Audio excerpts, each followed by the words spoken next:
नमस्कार मंडळी, गरुडचे कथा कविता विश्वामध्ये तुम्हा सर्वांचं खूप खूप मनापासून स्वागत आहे. आजच्या कथेचे नाव मी पण माणूसच आहे, मशीन नाही, भाग 3. रोहित. आई अगं शांत बस, तिला अजिबात बरं नाही. तुझी मुलगीच असती तर. तू नको घेऊस बायकोची बाजू, सासूबाई म्हणाल्या. नेहा रागानेच उठून बाहेर आली. नका घेऊ तुम्ही माझी बाजू. नाहीतरी तुम्ही आत्तापर्यंत त्यांचीच बाजू घेत आला आहात ना. नाहीतरी माझ्या चांगुलपणाचा तुम्ही फायदाच घेतलाय. राघव. काय बोलतेस नेहा, तुला कळतंय का? हो, मला आज मी काय बोलते ते सगळं कळते. आत्तापर्यंत मी यांना नेहमी आईसारखं मानलं, त्यांना जसं हवं तसं केलं.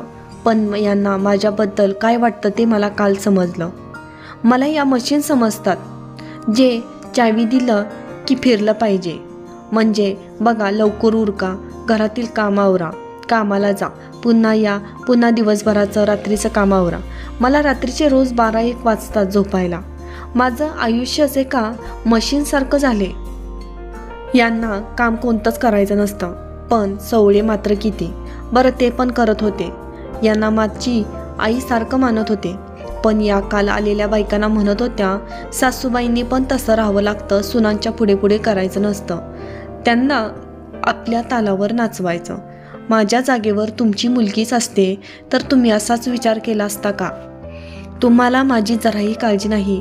तुम्हाला फक्त मी काम करणारं मशीनच वाटते. कामवालीला पण यांनी टिकवून ठेवलं नाही, कारण यांना मला त्रास द्यायचा होता. तिचं काम यांना पटत नव्हतं. यांनी माझा विचार केला नाही, मीही यांचा विचार करणार नाही. मुलीची तर फोनवर किती काळजी घेतात. मी परक्याची म्हणून मला अशी वागणूक का? मला जीव आहे की नाही? मी शांत बसले म्हणून यांनी माझा फायदाच घेतला. यांना काम होत नाही ठीक आहे, पण कामवालीचं तरी पटवून घ्यायचं ना यांनी. काय यांचा हेतूच आहे की मला जास्तीत जास्त त्रास झाला पाहिजे. त्यामुळे मी एक निर्णय घेतला आहे राघव.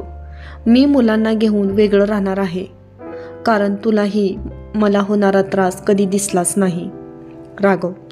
म्हणजे माझं प्रेम खोटं आहे का? नेहा. तू जर माझ्यावर खरं प्रेम केलं असतंस ना राघव, तर मला होणाऱ्या त्रासावर काहीतरी उपाय काढला असतास.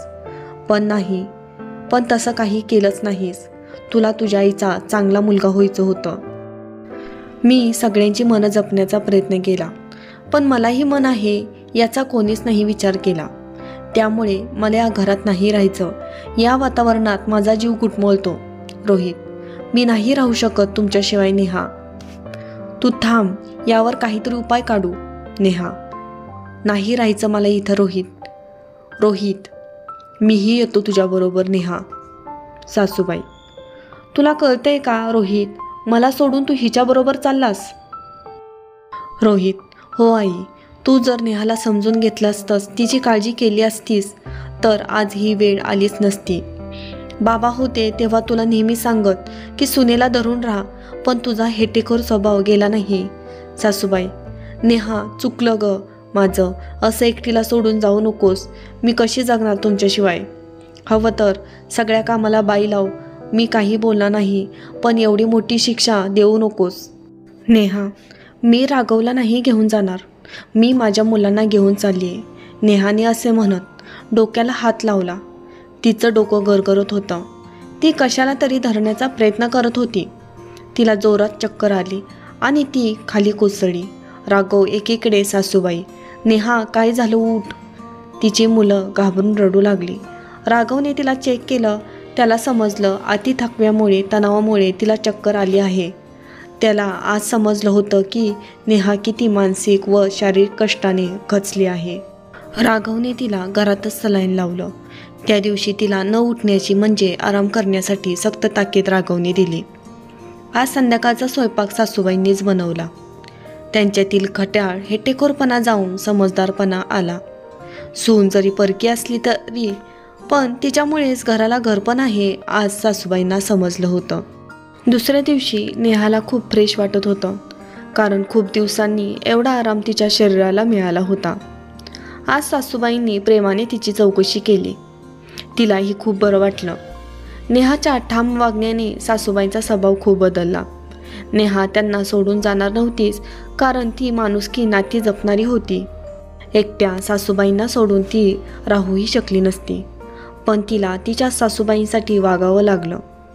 सासूबाईंनीच घरातील काही कामांसाठी कामवाली पाहिली, जेणेकरून नेहावर कामाचा भार नको. सासूबाईंमध्ये झालेल्या बदलामुळे नेहा आनंदी स्वच्छंदी आयुष्य जगू लागली, तेही मनासारखं. आज सासूबाईंनी नेहाला मुलीसारखं समजून घेतलं. आईच्या मायेनं तिला जवळ केलं. त्यामुळे नेहाही आता मन मोकळे, आनंदी, सुखी आयुष्य जगू लागली होती. कृपया कथा आवडल्यास लाईक करा, शेअर करा, सबस्क्राईब करा आणि अशाच नवनवीन कथेबरोबर पुन्हा भेटत राहीन. Thanks for watching. Keep support, keep watching. धन्यवाद. जय हिंद, जय महाराष्ट्र.